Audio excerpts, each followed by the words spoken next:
오늘 은혜 받으실 하나님의 말씀은 구약성경 시편 119편 58절 말씀입니다. 다 함께 합독하시겠습니다. 내가 전심으로 주께 간구하였사오니 주의 말씀대로 내게 은혜를 베푸소서. 아멘. 아멘. 할렐루야. 우리 옆에 분들과 인사를 나누도록 하겠습니다. 사랑하고 축복합니다. 당신이 있어 행복합니다. 당신 때문에 위로가 됩니다. 아멘. 할렐루야. 주님의 은혜가 함께 하시기를 주님의 이름으로 축원합니다. 오늘은 8.15 광복절입니다. 76주년 되는 8.15 광복절 기념 주일입니다. 또 내일 또 이 휴일이죠.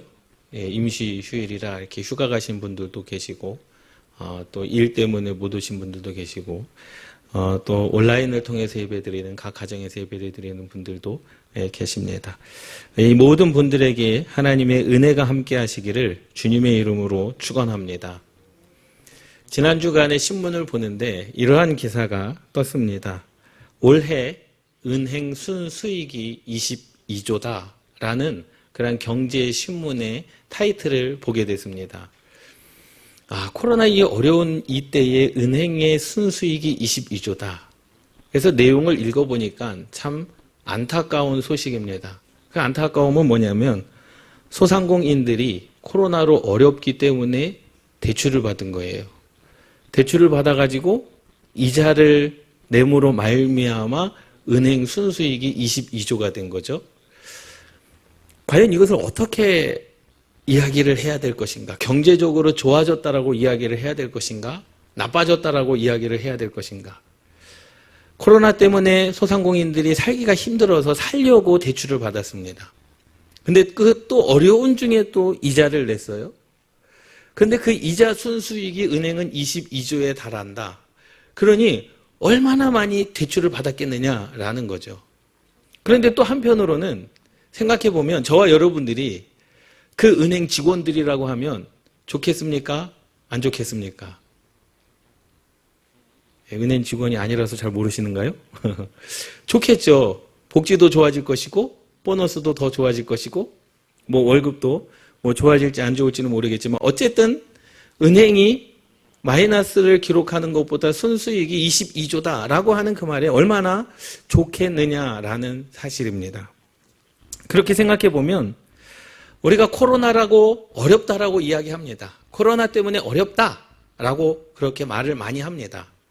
그런데 사실 코로나 이전에도 어려웠던 적은 있었습니다. 안 어려웠던 적은 없어요. 지금도 어렵지만 코로나 이전에도 어려웠고 또 코로나 끝난다고 해서 모든 삶이 다 평안한 것도 아니고 또 코로나가 끝나도 어려운 사람들은 분명히 있을 것입니다. 그리고 또 한편으로는 이 코로나 때문에 특수를 노리시는 분들이 또 있습니다. 그분들은 내심 말은 하지 않아도 이 코로나가 오래 갔으면 좋겠다라고 하는 분들도 분명히 있을 것입니다. 아닙니까? 분명히 있을 것입니다. 그러면 코로나 때문에 힘든 분들이 그렇게 이야기를 하죠. 아니 같이 살아야 되는 거 아니냐? 맞습니다. 같이 살아야 되는 거 맞습니다. 그러면 반대로 코로나가 끝나고 코로나 때문에 특수를 누리시는 분들이 힘들어할 때 여러분들이 손해볼 각오로 그들을 도와줄 자신은 있습니까? 또 그렇게 물어본다면 아니요 라고 대답하죠. 왜 우리가 그들을 도와줘야 됩니까? 라고 하는 거죠. 그러니 사람은요 참 이기적인 거예요. 이기적인 거예요. 내가 잘 살면 되는 거고 내가 편하면 되는 거고. 사실 말은 못하지만 코로나 때문에 일이 잘 되시는 분들이 분명히 있습니다.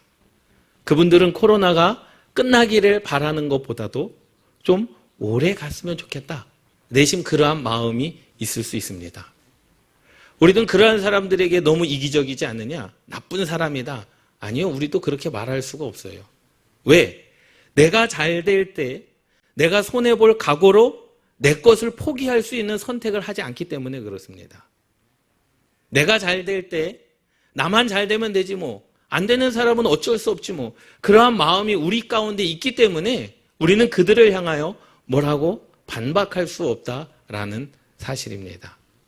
그러니 사람이 얼마나 악합니까? 그래서 우리는 아직도 하나님을 믿는 사람들이지만 아직도 갈 길이 멀었습니다. 내가 힘들지 않으면 남도 안 힘든 줄 알아요. 내가 잘 되면 남도 잘 되는 줄 압니다. 그리고 남이 안 된다 할지라도 힘들어 할지라도 내가 좀 편하면 뭐 괜찮아지겠지라고 대수롭지 않게 생각하고 여긴다라는 사실이죠. 그러니 사람이 얼마나 이기적이냐라는 겁니다. 사실 하나님 앞에서도 마찬가지입니다.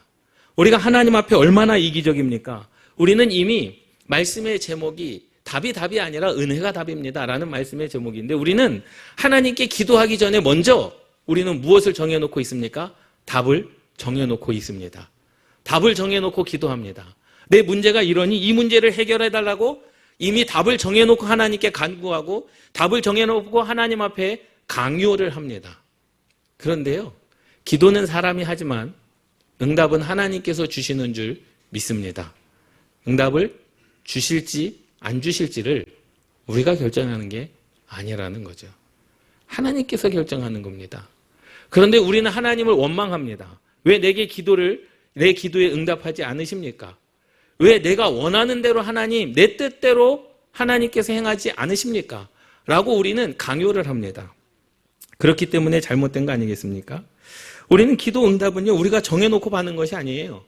우리가 기도를 한다 할지라도 분명히 주님께서 너희가 내 이름으로 기도하면 내가 무엇이든지 시행하리라. 내게 부르짖으라. 그러면 내 이름으로 부르짖는 자들은 하나님께서 응답하시리라 말씀하셨지만, 주실 분도 하나님이시지만 그 기도를 듣고도 주시지 않는 분도 하나님의 권한임을 여러분 깨달으시기 바랍니다.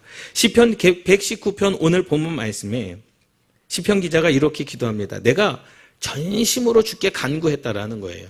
전심으로 주께 간구했다라는 것은요, 기도할 제목이 있었다라는 것이고요, 온 힘을 다해 하나님께 기도했다라는 거예요. 어떠한 문제가 있었겠죠. 하나님의 그 응답을 받아야 될, 그 나라와 민족이 해결해야 될, 자기의 인생 가운데, 문제 가운데, 민족 가운데 해결해야 될 분명한 문제, 시급한 문제, 그렇기 때문에 전심으로 주님께 기도한 거 아니겠습니까?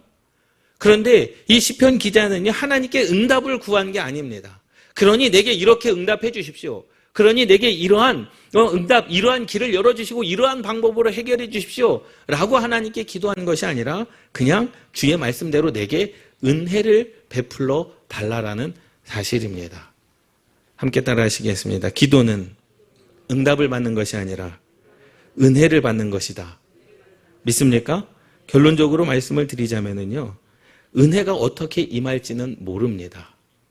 내가 기도는 하지만 하나님의 은혜가 내 생각대로 임할 수도 있지만 전혀 다른 방향으로 은혜가 임할 수도 있다라는 사실이에요. 2주 전에 말씀을 드렸잖아요. 하나님께서 이스라엘 백성들을 출애굽시키셨어요. 그런데 블레셋 땅으로 가게 하지 아니하시고 그들의 길을 돌려 광야 길을 걷게 하셨습니다. 이유는 한 가지. 블레셋 땅으로 가면 블레셋과 전쟁을 해서 그들이 마음이 약하여져서 애굽으로 돌아갈까 하였느니라. 그때 제가 뭐라고 말씀하셨습니다. 뭐라고 말씀하셨습니까? 그러면 좋은 길을 주셔야 되는 거 아니겠습니까? 아, 그래? 블레셋 땅의 길이 전쟁 때문에 위험해? 그러면 안전한 길로 인도해 주시겠구나. 전쟁이 없는 길로 인도해 주시겠구나. 그런데 어떻습니까? 가자마자 홍해가 가로막았고요. 광야 가운데서 전쟁을 했고요. 전쟁 가운데 수많은 이스라엘 백성들이 목숨을 잃었습니다. 과연 이것이 우리의 응답입니까? 우리의 방법입니까? 아니요. 우리는 하나님께서 우리에게 좋은 것을 주신다라고 하지만 때로는 내가 원하는 방식이 아닐 수도 있고 때로는 내가 원하는 응답이 아닐 수도 있음을 여러분 깨달으시기 바랍니다. 할렐루야. 그런데 분명한 사실은 하나님께서 우리들에게 주실 은혜가 있다는 거죠. 기도는 우리가 하지만 주시는지 안 주시는지 그 권한은 누구에게 있습니까? 주님에게 있습니다. 주실 수도 있고 안 주실 수도 있고. 그런데 우리는 안 주시기 때문에 불평합니다. 안 주시기 때문에 하나님께 불만을 토로합니다. 안 주시기 때문에 내 기대에 못 미치기 때문에 불평하지 않습니까? 여러분, 우리는 사실 솔직히 말하면 불평할 수도 없는 존재라는 거예요. 죽을 수밖에 없는 우리를 은혜로 구원시켜 주셨잖아요. 내가 하나님 앞에 어떠한 거를 요구할 수도 없습니다. 요구할 수도 없고 요구한다고 그 요구하는 것이 다 이루어지는 것도 아니라는 거예요. 그런데 우리는 기도를 강요합니다. 응답을 강요합니다. 하나님께서 내게 주실 것을 기도함으로 말미암아 내 욕심, 내 육신의 정욕을 하나님께 주장합니다. 이렇게만 해주셔야 된다는 거죠. 저렇게만 해주셔야 된다는 거예요. 그리고 기도 응답이 권리가 되고 있습니다. 하나님께서 반드시 해주셔야 되는 것. 안 해주시면 아이들이 부모님에게 떼쓰는 것처럼 우리가 그러한 신앙을 가지고 있다는 거죠. 그런데 하나님은 그렇게 응답하시는 분이 아님을 깨달으시기 바랍니다. 은혜를 입고자 하는 자에게 하나님의 은혜가 임하여진다는 사실을 깨달으시기 바랍니다. 신앙생활은요, 권리를 가지고 하는 게 아닌 줄 믿습니다. 은혜입니다. 오로지 하나님의 은혜입니다. 그 은혜가 아니고서는 우리가 살 수가 없어요. 하루하루를 주시는 은혜를 가지고 저와 여러분들이 사는 믿음의 사람들이 되시기를 주님의 이름으로 축원합니다. 그럼 그 은혜가 무엇이냐라는 거죠. 그 은혜는 하나님께서 주시는 거예요. 다양한 방법으로, 다양한 사람들을 통해서 다양하게 하나님께서 저와 여러분들에게 주시는데 그 은혜를 아는 자가 비로소 신앙생활을 잘 하는 자입니다. 어떠한 은혜겠느냐. 성경에 보면은요, 3명의 여인이 나옵니다. 물론 수많은 믿음의 사람들이 나와요. 그런데 이 3명의 여인들은요, 기도 응답이 목적이 아니었습니다. 처음에는 그 기도 응답이 목적이었던 사람도 있지만 결국에는 하나님의 은혜를 구한 여인들이었어요. 그 첫 번째는 사무엘상 1장에 나옵니다. 사무엘상 1장 13절, 14절, 15절의 말씀에 보면 한나라고 하는 여인이 나옵니다. 이 한나는요, 아이가 없었어요. 아이가 없어가지고 마음이 괴로운 여자였습니다. 자기의 또 다른, 남편의 또 다른 부인, 분인나라고 하는 사람은 아이가 있었거든요. 그런데 그 분인나 때문에 마음이 격동한 거예요. 분노가 일어나고 괜히 시기하고 질투하는 마음이 내 마음 가운데 생기는 거죠. 그러니 한나는 그것을 알고 있었습니다. 이것이 죄인지를 알고 있었어요. 그러니까는 나도 나를 용서를 못하는 거예요. 내가 아이 없음으로 말미암아 또 분인나가 아이 있음으로 말미암아 내 마음을 힘들게 하고 나를 향하여 공격하는데 그것을 주체할 수 없는 마음이 이 한나에게 있었습니다. 그래서 한나가 성전에 가서 기도를 하는 거예요. 미친 여자처럼 기도합니다. 미친 여자처럼 기도하는데 엘리 제사장이 그렇게 이야기합니다. 포도주를 끊어라 할 정도로 한나의 모습이 술 취한 것처럼 보였다라는 거죠. 야, 술 먹고 와서 기도하는 저 여인을 봐라. 불쌍하다라는 거예요. 그러니 술을 끊어라. 너가 왜 포도주, 독주를 마시고 와서 하나님께 기도하느냐?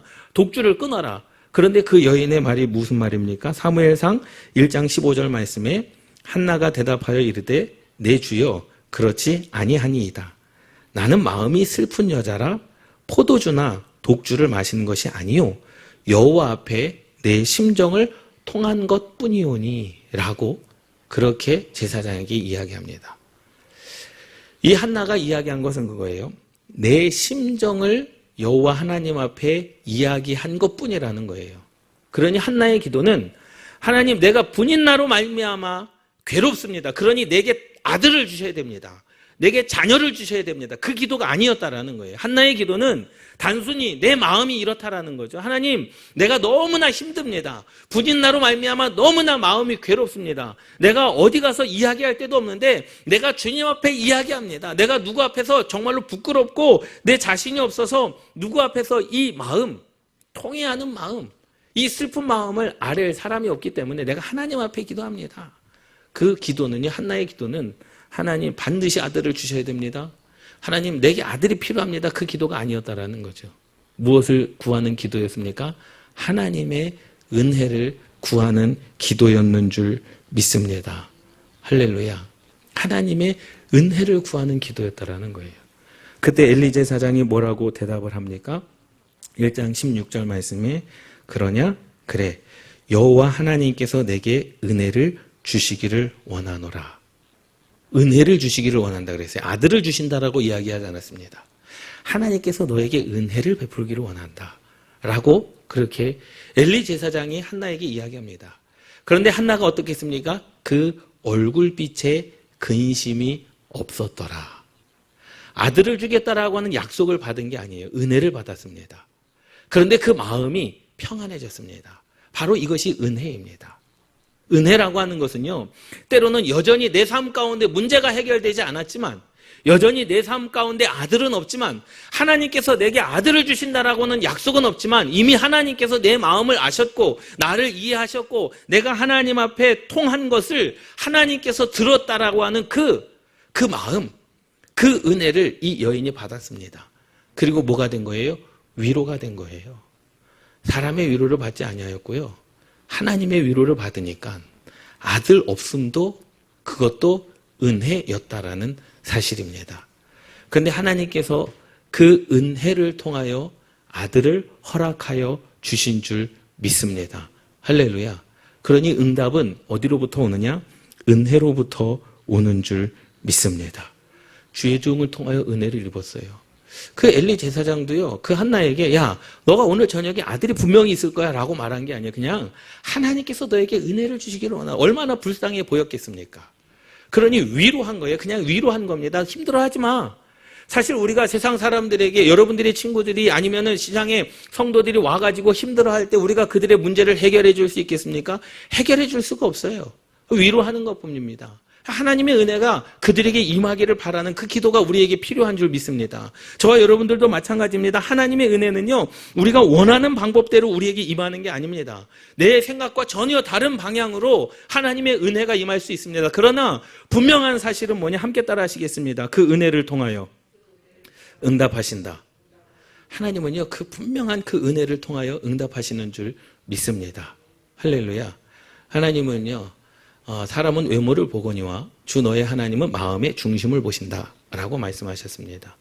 그러니 우리 마음 가운데 어떠한 마음이 있는지 이미 그 하나님은 알고 계시는 거죠. 여러분, 우리는 하나님 앞에 응답을 강요할 수가 없습니다. 기도는 하되 응답을 주실 분은 하나님이십니다. 내가 생각했던 전혀 다른 방향은, 내가 생각했던 전혀 다른 방법으로 하나님께서 응답을 주실 수도 있다라는 거예요. 그 은혜는 우리가 생각했던 것, 그 은혜는 어떻게 임할지 아무도 모른다라는 사실입니다. 우리는 기도 응답을 구하는 게 아닙니다. 은혜를 구하는 저와 여러분들이 되시기를 주님의 이름으로 축원합니다. 그 은혜가 얼마나 중요한지 아십니까? 제가 26살에 개척을 했죠. 개척을 해가지고 기도를 엄청나게 많이 했습니다. 지하 1층, 지상 3층의 건물이었습니다. 그런데 2층, 3층에 룸사롱에 다니는 여인들이 이제 숙소가 이제 교회 건물에 있었어요. 2층에 5명, 3층에 5명. 포주도 있었죠. 근데 새벽 예배를 가면 4시 40분에 이제 새벽 예배를 가면 그 사람들이 이제 퇴근을 해요. 여자들이 20대, 30대 초반에. 여자들이 퇴근을 해요. 같이 교회 문을 들어가는 겁니다. 그런데 한 2-3명의 여인들이 따라 들어와요. 교회를 따라 들어와요. 근데 이제 교회 새벽에 이제 그 손순덕 권사님, 이경수 권사님이라고 두 분이 항상 기도하시는 분들이 기도를 하시거든요. 오면은요, 난장판이 됩니다. 술 취해가지고 와가지고요, 울고 난리도 아니에요. 그때 제가 얼마나 혈기왕성했겠습니까? 다듬어지지 않은 신앙을 가지고 그 여인분들이 오면 그 머리에 손을 얹고 안수기도를 해가지고 사단마귀 귀신은 따라가야 된다고, 예? 엄청 많이 기도를 했습니다. 그분들이 변화됐을까요? 변화 안 됐습니다.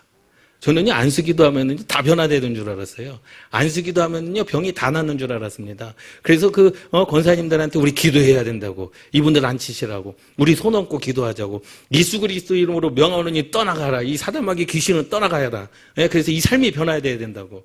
아무리 해도 안 되더라고요. 아무리 해도 그 사람의, 그 여인들의 마음이 변화되지 않더라고요. 어쩔 수 없이 예배는 드리죠. 예배가 되겠습니까? 저 뒤에서 울고 있는데 두 분 권사님은 그 옆에 가가지고 눈물 닦아주고 괜찮다. 괜찮기는 뭐가 괜찮습니까? 우리가 괜찮다고 괜찮은 겁니까? 하나님께서 다 이해해 주신다. 저는 속으로 그러죠. 무슨 하나님께서 이해해 주셔 저런 여인들, 죄 짓는 여인들을 하나님께서 이해해 주실 리가 있을까? 라는 그 마음이 아직 다듬어지지 않은, 전도사였지만은 아직 다듬어지지 않은 그 신앙이 내 마음 가운데 있었죠. 근데 그것이 한두 번이 지나고 한 달, 2달이 지나고 계속 지나다 보니까 이 여인들이 이제 위로를 받기 시작을 한 거예요. 저는 그 여인들의 말 속에서 말을 통해서 목사님이 기도해 주셔서 그래도 내 마음이 평안해졌다 그럴 줄 알았거든요. 아니요. 권사님들 덕분에 하나님이 살아계신 것 같다. 권사님 덕분에 하나님께서 나를 위로해 주시는 것 같다라고 그렇게 고백을 하더라고요. 뭐 얼마 지나지 않아서 그분들이 이제 이사를 가긴 했지만은 저는요, 안수기도 하면 다 되는 줄 알았습니다. 그들에게 정말로 사단의 역사가 임해가지고 그들이 죄를 짓는 줄 알았습니다. 그런데 그들은 교회에 와가지고 편하다라는 거죠. 여기서 울고 싶다라는 거예요. 좀 울면 안 되냐? 우십시오.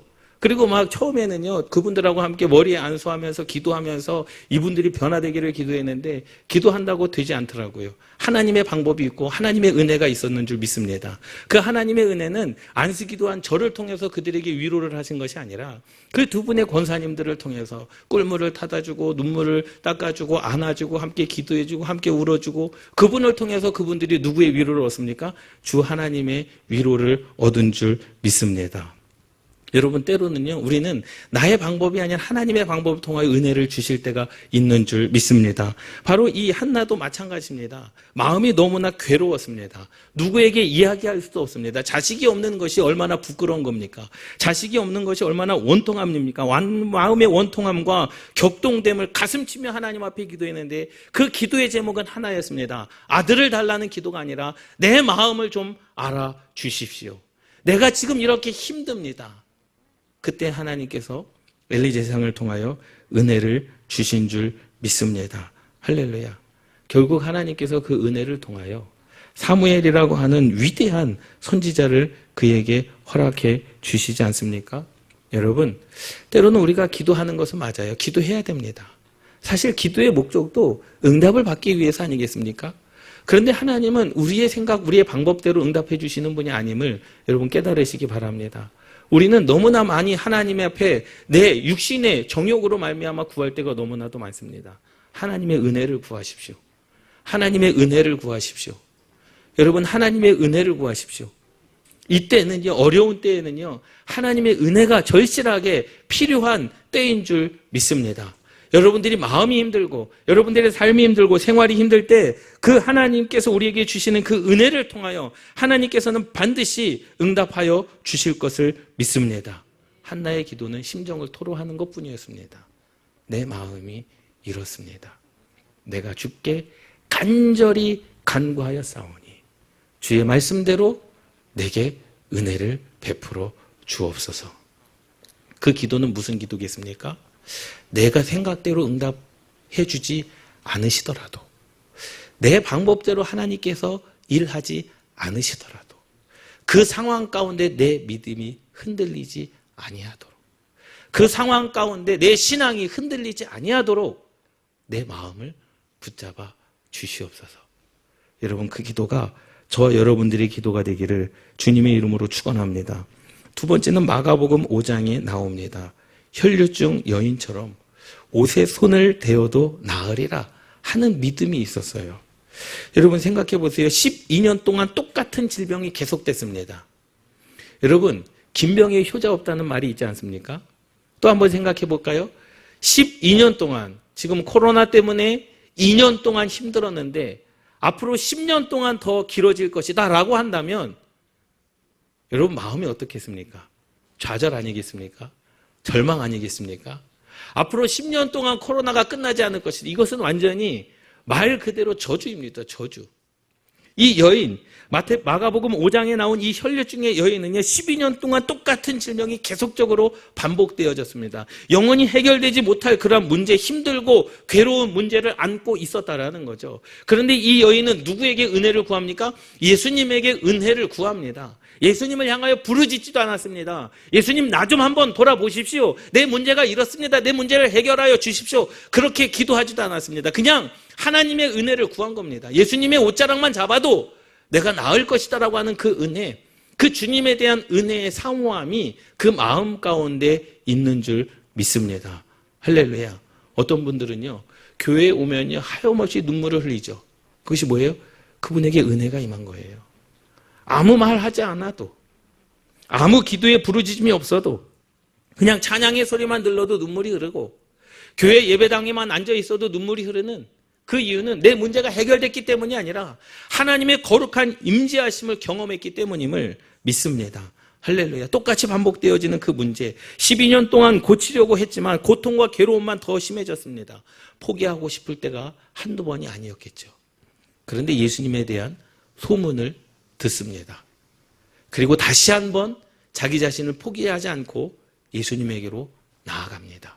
그리고 그 옷자락에 손을 됩니다. 여러분, 이 상황을 한번 잘 생각해 보십시오.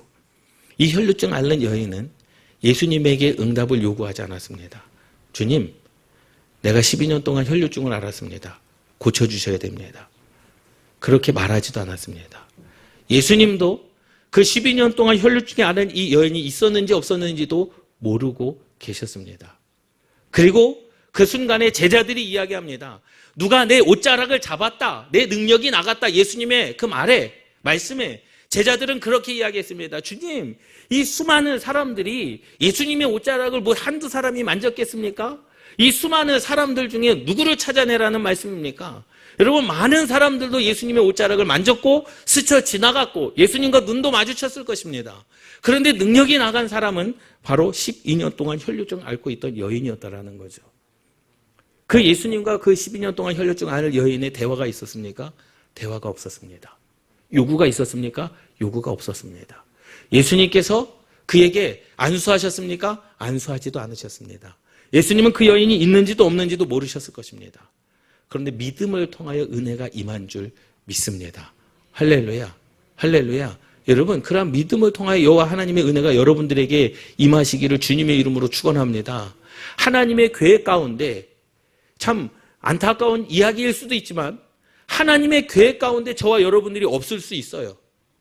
예수님의 계획 가운데 혈루증 여인이 없을 수도 있었습니다. 그런데 하나님의 계획 안으로 이 혈루증 앓는 여인은 어떻게 했습니까? 뛰어 들어갔습니다. 믿음의 은혜를 구한 겁니다. 그때 하나님의 계획에는 없었을다 할지라도 내 몸에서 능력이 나갔다.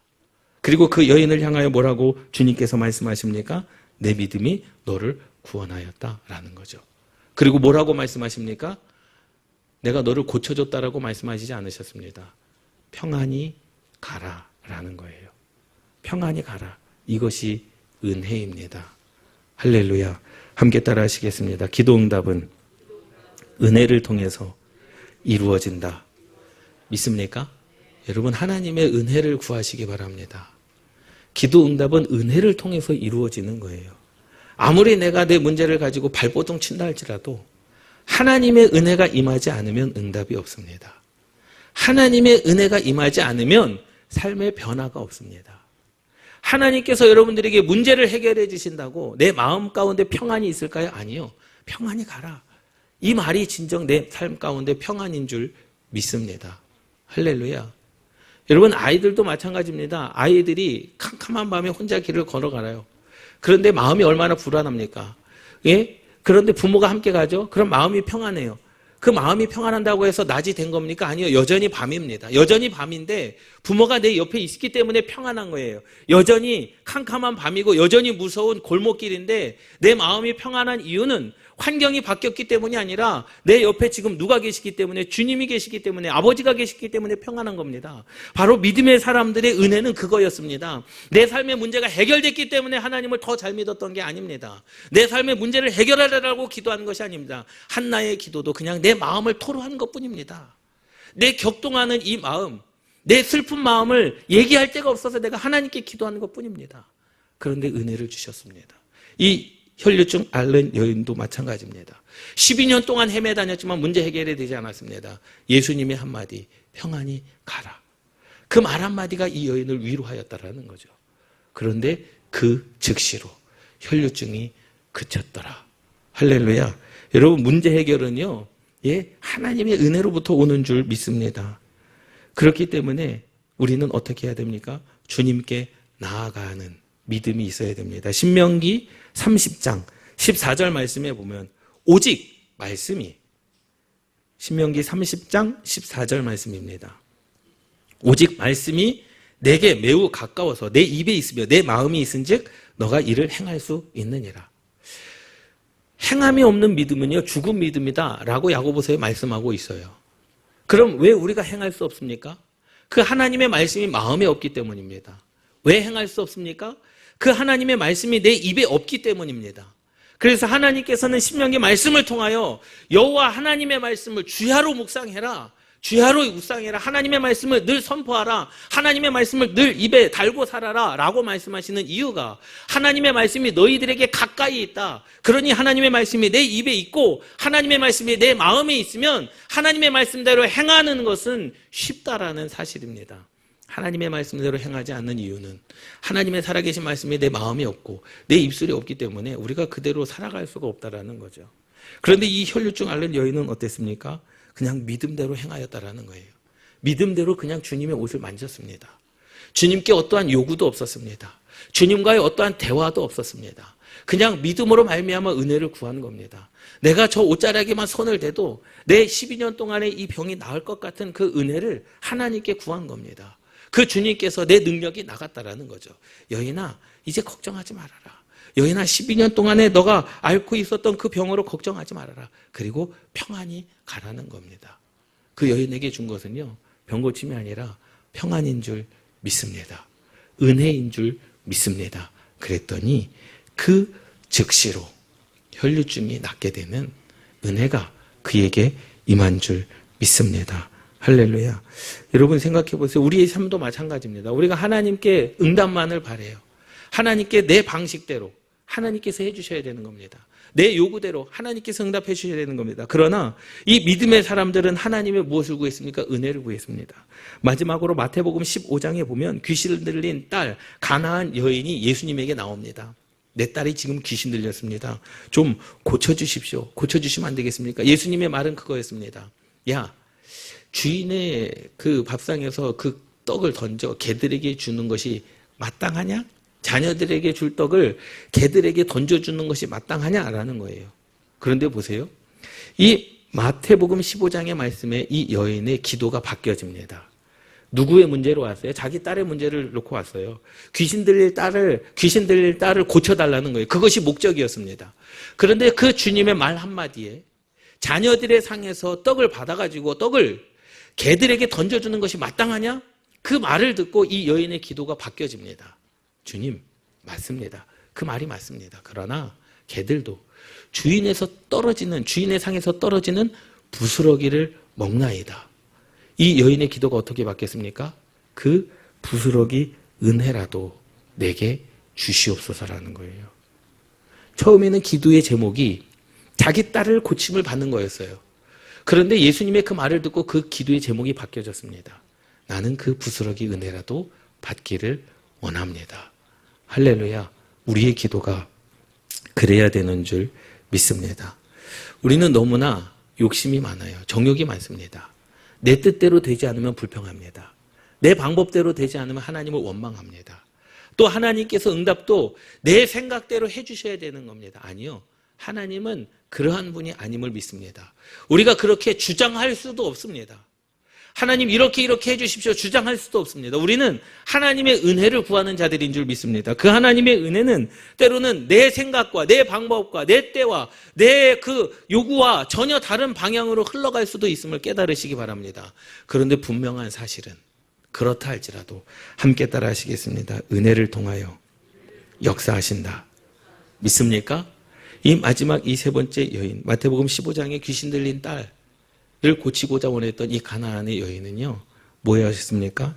개들에게 떨어지는 작은 부스러기 같은 은혜라도 내가 입을 수만 있다면 내가 뭔들 못하겠습니까? 은혜를 위해서 내가 하겠다라는 겁니다.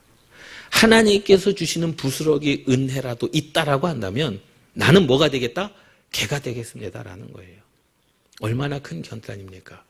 은혜를 받기 위한 믿음의 결단, 은혜를 받기 위한 신앙의 결단이 저와 여러분들 가운데 있기를 주님의 이름으로 축원합니다. 작지만 주님의 은혜를 입을 수만 있다면 뭔들 우리가 못하겠습니까? 이 고백하는 여인의 간절함이 주님의 마음을 감동시키신 줄 믿습니다. 그것이 바로 은혜라는 겁니다. 여러분, 우리가 기도할 때 하나님께 통회하는 기도를 해야 됩니다. 하나님, 문제가 이렇습니다. 내 마음이 너무나 힘듭니다. 코로나19로 말미암아 삶이 힘들고 경제적으로 힘들고 어떻게 살아가야 될지 방향을 알지 못합니다. 내게 은혜를 허락하여 주시옵소서. 할렐루야. 이 두려운 마음, 이 아픈 마음, 이 통회하는 마음, 이제는 우리의 기도가 바뀌어져서 내가 하나님께 요구하는 기도가 아니라 하나님의 은혜를 구하는 기도가 되시기를 주님의 이름으로 축원합니다. 함께 따라 하시겠습니다. 주님, 내게 은혜를 더하여 주옵소서. 믿습니까? 오늘 우리가 그 은혜로 살아가는 저와 여러분들 되시기를 주님의 이름으로 축원합니다. 내가 간절히 여호와께 간구하였더니 주님, 말씀대로 내게 은혜를 더하여 주시옵소서. 은혜가 있을 때 평안이고, 은혜가 있을 때 기쁨이고, 은혜가 있을 때 즐거움이고, 하나님은 반드시 함께 따라 하시겠습니다. 그 은혜를 통하여 응답하신다. 믿습니까? 응답이 먼저가 아닙니다. 은혜가 먼저입니다. 하나님은 먼저 응답을 주시는 분이 아니라 은혜를 주시고 응답을 허락하시는 분인 줄 믿습니다. 그런데 우리는 그 은혜를 뛰어넘으려고 그래요. 아니요. 여러분, 은혜를 구하시기 바랍니다. 그 이후에 주실지 안 주실지는 하나님께서 선택하시는 거예요. 그러나 여전히 내 문제가 해결되지 않았다 할지라도, 여전히 한나에게는 아들이 없다 할지라도, 여전히 이 여인에게는 자기의 딸이 고침을 받지 않은 상황이라 할지라도 하나님의 은혜 안에서 평안히 걸어간 줄 믿습니다.